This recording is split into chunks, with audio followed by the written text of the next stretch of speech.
Hey everyone, Beardo here. You're watching MINUTIA MINUTE, and welcome to this week's special news coverage of the Death of the Family story arc unfolding in the Batman titles. 3 books this week with the Death of the Family banner on them.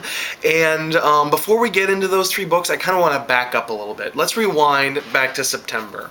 While I was doing my MINUTIA MINUTE Modern Age History of Batman, DC was putting out their 0 issues, and Batman's 0 issue was ostensibly the story of how Batman first came to put on the cowl, all under the circumstance of this Red Hood gang. And who is the man under the Red Hood? What does he become? Obviously, we all know that he becomes the Joker. In this issue, we also get the first appearance of the Bat family at large. Everyone sort of united under this similar idea when the Bat Signal first shines over Gotham City and everyone realizes that they have this greater cause that they're going to fight for. And simultaneously you introduce, in issue 0, all of the players that are going to really drive the Death of the Family storyline, starting with Batman number 13. Now, with the Joker's return, he obviously instantly wreaks havoc, basically going straight to Gotham Central, killing several police officers, putting, James Gordon and Barbara Gordon in a very, very uncomfortable position in the sense that, they have to look around every corner at this point. You have the reuniting of Harley Quinn and the Joker in this, as Harley basically does things for the Joker to trap Batman in the very chemicals that the Joker was trapped in that turned him into the Joker in the first place. And that's really a good segue into this week's Suicide Squad number 14, because this is going to flesh out the story arc we got in Batman 13, both at the very end of the main story where Harley Quinn is dressed as the Joker, or I should say as the Red Hood, and the backup story in which Joker convinces her to do that. Now in Batman 13, that was really a very strong backup for me, because it was more than just sort of fleshing out those characters. It was a very real, gritty look at what how to put it, like what domestic abuse is like, basically, because you have so much psychological torture being put on Harley, and she's doing the things that he wants done, but at the same time he's very menacing, but he never quite, it's not that he never lays a finger on her, but, it's the threat of violence that's really driving their relationship. In Suicide Squad, you get, at the very beginning, basically what happens right before that backup story, and then what happens right after the events of Batman 13. And there's some other Suicide Squad-y things that happen as well, but I'm not talking about those. I'm talking about the Death of the Family things in this particular video, because this is the only issue of Suicide Squad I've ever read. The thing that was interesting about this book, in terms of Harley and the Joker, is that their relationship doesn't seem to play out quite the way you want it to, necessarily, and I haven't decided if it's a shortcoming from the writer, or if this is just the new, more evil Joker that we're seeing in Batman 13. Because in that backup story of Batman 13, like I said, it feels very real. There's a true, power dynamic in Harley and Joker's relationship that is played out in that backup story. In this, it's much more like, do what I tell you or I'm going to cut your face kind of thing. You know what I mean? It's very aggressive. There's a lot of physical violence right off the bat, and Harley comes off as much more of just a hostage, and there's not really that fearful love that she has for Joker. It's much more just, this guy is gonna kill me right now unless I do exactly what I'm told. It's much more akin to physical rape than psychological rape, if you want to think of it that way. Now, it's not rape in this, but that's the only way I can think to describe it. And for me, that was a little bit disappointing, because it took a lot of the nuance out of their characters. But at the same time, the Joker is supposed to be, he's come back and he's a changed person. Harley even says, this is not the man that I fell in love with, which is weird to think of when you're talking about the Joker, but whatever. So there's clearly something more abusive and more violent about it, and you see that in this. I just am not entirely confident that it just felt a little heavy-handed to me in this issue. And the way this issue ends, in terms of what's going to happen to Harley next, I'm not going to spoil it, but it definitely is sort of like the last nail in the coffin. So we'll have to see what happens next in Suicide Squad. I'm definitely curious to see where this plays out, but it's definitely not as strong as the Joker-Harley relationship we've seen in the past, and even what we see in Batman 13 in that backup story.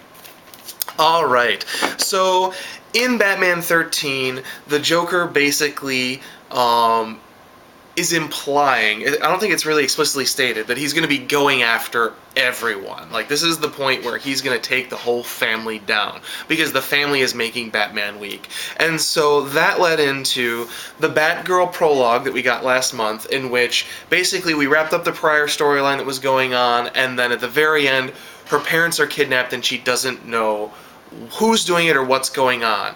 And at the beginning of Batgirl 14, from this week, we get to see that really played out. And whereas this did not feel like a Death of the Family tie-in at all, this is very much the story that we've been waiting for, because this is where the Joker is making his move on each of the independent Batman supporting cast, in this case, Batgirl. The thing that's interesting about this is you're going to have Joker in a lot of different places at the same time, which I think, considering how many titles are tying into this, that's going to be both a blessing and a curse, because there's definitely going to be the people who are like, well, how can he be in all of these places, back to back at one time or another time? And for me, I feel like it's playing out very much like the giant chess game that we saw in Catwoman last month, except with Joker. He has planned this down to the moment. He is a master strategist. He's come back smarter than he was before, I think, in a lot of ways. And he's part of what makes him so psychotic, or not psychotic, but beyond psychotic, is that he is so calculating, he is so resilient. And the idea that he has set this up and is able to get to all of these different places over the course of, how little time this is taking, strikes me as just how well the story's planned out for him, more than, like, how can he be in all these different places at one time. But that's definitely something I'm predicting might be harder to believe as we get into Batman and Robin and all of the other tie-ins that are coming along. As far as Batgirl itself, I felt like this was a stronger book than Suicide Squad, mostly because I felt like Batgirl fulfilled her character that I know more thoroughly than, like, Harley did in that issue. Obviously, there's a lot of Killing Joke references in this. There was a lot of implication in that at the end of the last issue, and this is very much like the Killing Joke Part 2 in a lot of ways, because she's got her legs, the use of her legs back, and now it's like, how is she going to use it now that the Joker's back? This is their first big confrontation since then, and I find it kind of interesting to see where this is going to go. But again, it's hard to say how much of this is really going to really develop the overall story and how much of it's just kind of light fluff on the outside. One of the things about this that I noticed was that DC is continuing with, early when the DC 52 first kicked off, there was a lot of comment of like, this is a bloody bunch of books. Like, in that first issue when you had Joker's head spiked on the wall of that, like, wherever they were, like that warehouse or whatever, there was an element of, these books are grisly and these books are much more adult than DC is typically put out. There's definitely a moment like that in this book, and I'm wondering, it's very effective in terms of, like, making you queasy and feel like the Joker is a threat, but at the same time, Batman 13 was able to do all of those things with just basically flashlights and dialogue and, basically a lot of black pages. You didn't necessarily need the grisliness that you get in Batgirl, and as grisly as this is compared with some of the other Batman stuff, it's actually less scary than, say, Batman 13. So, all in all, it was a satisfying read. It's not as strong as the main story, although I wasn't really expecting it to be. If you're interested in Batgirl, if you read The Killing Joke, I think this is probably going to be a must-read for you, because a lot of the burden that came out of Killing Joke, I feel, is really going to be paid off in this, and will probably, for those of you who read this title usually, is probably going to have major repercussions down the road in terms of the new direction that Gail Simone will bring Batgirl after she's had this major reckoning with the Joker. So there you go. That's my review of Batgirl 14. Only one more book to look at, and that is, of course, what's happening in the main event. Of course, Batman number 14. Now, Batman 13 was a perfect book. I mean, in just about every way. I mean, it had everything you wanted it to be. The hype totally paid off. It was scary. It got you on the edge of your seat. And just opening it up and seeing the Greg Capullo artwork, like, your brain memory, you know, just instantly causes your muscles to tense up, like you know that this is going to be a ride. It's not as strong of an issue as 13 was, because we're sort of, you know, this is another one of those issues where we're moving all of the pawns into place. And the tension is not dropped, but it hasn't quite been elevated to the next level. The big reveal of this, and there's going to be spoilers for this, but the big quote-unquote reveal is that the Joker knows that Bruce Wayne is Batman. He knows that Barbara Gordon is Batgirl. He knows who everyone is, and he knew from every step of the way. Now, while that's kind of intended to be the big reveal, or one of the two big reveals in this, I felt like that was a little lackluster, because when Joker comes in and attacks Alfred, you kind of assumed that that was the case. When you read Red Hood and the Outlaws, you had this whole backup story where basically the Joker is responsible for Jason Todd turning into the Red Hood in the first place, and even the fact that he became Robin at all is all part of Joker's master plan. And that's something I didn't really like that end of the story. I thought that was kind of overly done, just not necessary. But on top of that, if he knows who Jason Todd is, like, of course, it just seems like obvious that he knew who Bruce Wayne was as well.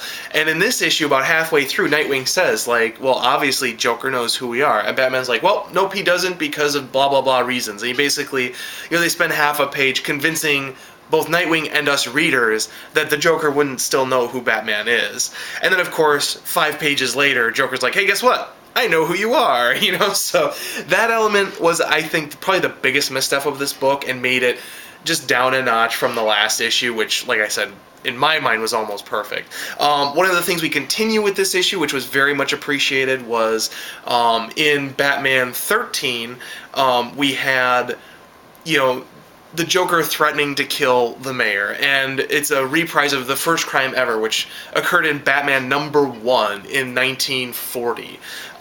In this, we're continuing with basically all of his early crimes, and in this one he's going to poison the reservoir and basically murder a whole bunch of people. And again, you know, playing off that golden age, it's like he's a copycat criminal of his own crimes, and it makes a great sort of reinventing of those old golden age stories, and kind of reminds you of how brutal the Joker has been even from the very beginning. So that part was definitely a high point in the book.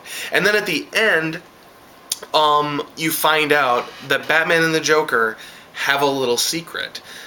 They don't tell you what the secret is, but the secret, the Joker claims, is going to lead to Batman killing everyone else. Joker isn't going to have to kill everyone, but Batman will do it for him. That was intense. Really curious to see what happens next. Another whole month before Batman 15. I don't know how I'm going to be able to wait for it. All in all, this is a great read. Not as good as 13 by any means, but still really solid, and kept me really excited to see what's going to happen next. No one writes Scott Snyder like Batman, or no one writes Batman like Scott Snyder does. The one last thing I wanted to say about this is we do have another backup story by Jock, which I was excited to see that Jock is going to basically, it looks like Jock is going to be doing the backups for these for the next few months, which is really exciting. Obviously I loved him on Detective when Scott Snyder was doing that, so this is a real treat to have him back. While the backup story to Batman 13 kind of fleshed out Joker and Harley and some things that had happened during Batman 13, this fleshes out something that happened before Batman 13 but isn't really going to come into play until later, and it's going to be interesting to see how a certain quacking villain is going to play into all this. So anyway, there you go. Batman 14, fantastic read.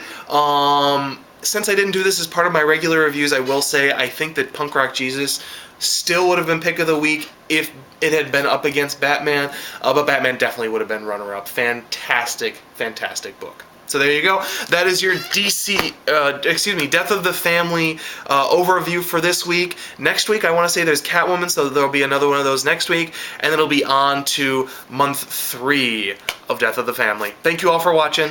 Bye-bye.